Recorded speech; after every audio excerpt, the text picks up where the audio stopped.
Hola y bienvenidos a África 7 días, el programa semanal de France 24 dedicado a la actualidad del continente africano.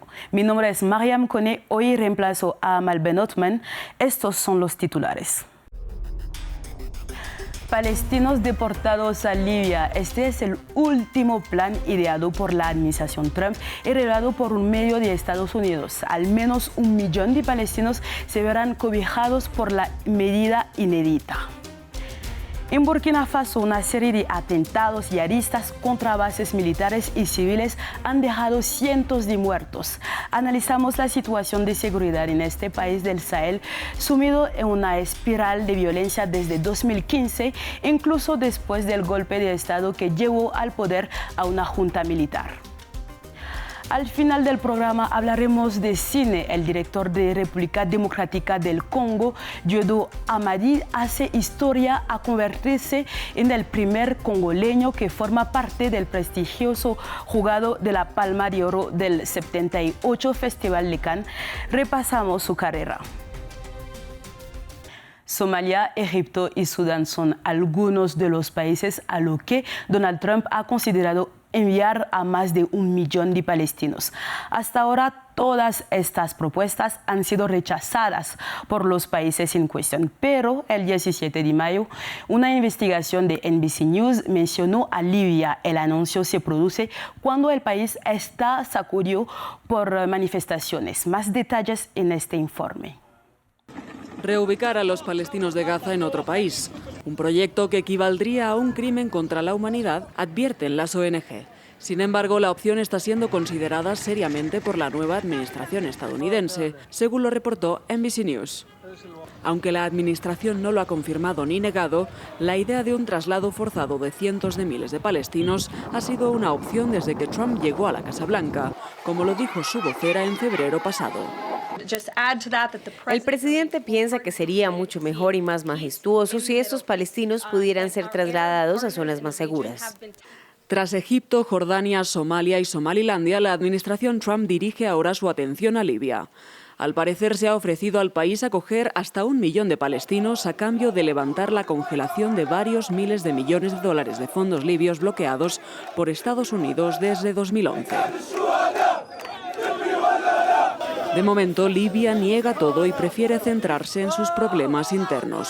Desde el 13 de mayo, miles de libios se manifiestan en las calles de Trípoli día y noche pidiendo la caída del gobierno de Abdulhamid Dabaiba.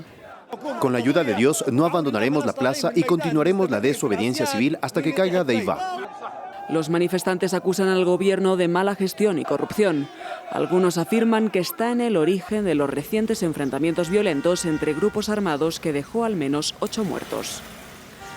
La ONU ha hecho un llamamiento a la desescalada ante el riesgo de que la situación se agrave.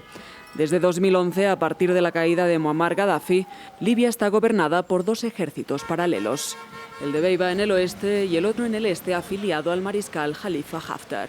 Una crisis sin solución a la vista, a la que Donald Trump podría añadir 1 millón de palestinos deportados.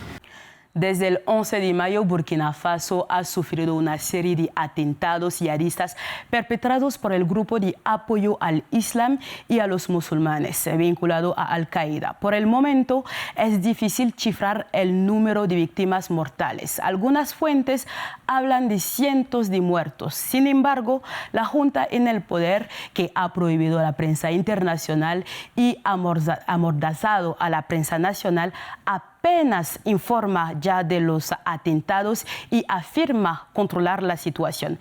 ¿Qué está ocurriendo en Burkina Faso? Más detalles en este informe. Desde el 11 de mayo, las redes sociales están inundadas con estas imágenes, las de los atentados perpetrados por yihadistas del grupo de apoyo al Islam y a los musulmanes vinculado a Al-Qaeda.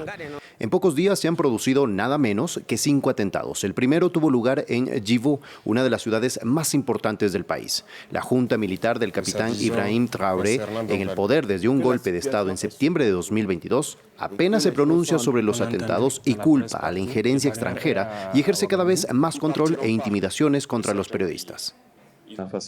En Burkina Faso, donde periodistas y columnistas críticos con el gobierno están siendo secuestrados y llevados a la fuerza a la primera línea, supuestamente para ver, y cito, la realidad sobre el terreno, una situación simplemente única en el continente. Desde 2015, Burkina Faso se ha visto envuelta en una espiral de violencia que ha dejado al menos 26.000 civiles y soldados muertos, más de la mitad de ellos en los últimos 3 años, según la ONG ACLED, que registra las víctimas de los conflictos. Pero Burkina Faso no es el único país del Sahel que se enfrenta al yihadismo. Sus vecinos, Mali, Níger y Chad, también sufren atentados. Los expertos son categóricos al afirmar que la falta de cooperación entre los distintos países de la región beneficia al terrorismo. La inestabilidad política no ayuda realmente en el sentido de que la CEDEAO, tal y como era, ya no es lo que era, está fracturada, está dividida. Y los países que se han escindido, Mali, Níger y Burkina Faso, no hablan realmente de cooperación en materia de seguridad con los países de la organización de la que se han separado, ni parecen interesados en dicha cooperación, y ese es en gran medida uno de los problemas a los que se enfrentan. Por primera vez, más de la mitad de las muertes relacionadas con el terrorismo se producen en el África subsahariana, lo que convierte al continente africano en el epicentro de estos atentados yihadistas, según Naciones Unidas.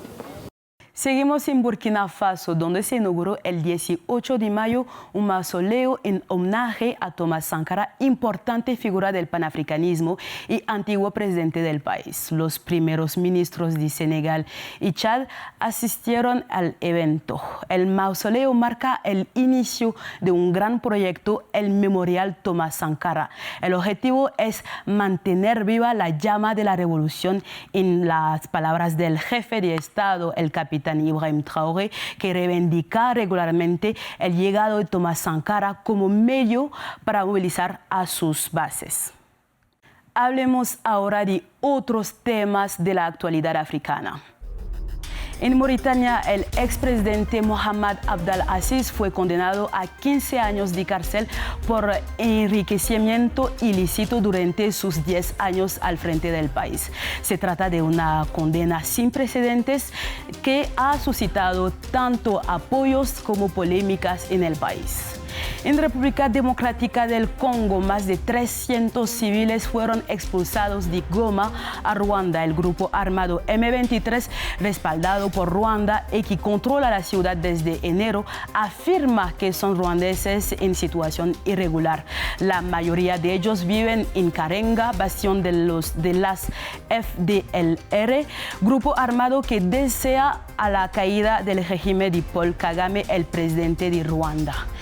En Chad, el ex primer ministro Sucé Masra ha sido detenido por incitación al odio en relación con los enfrentamientos en el sureste del país. Su partido denuncia el secuestro de una de las pocas voces disidentes del país.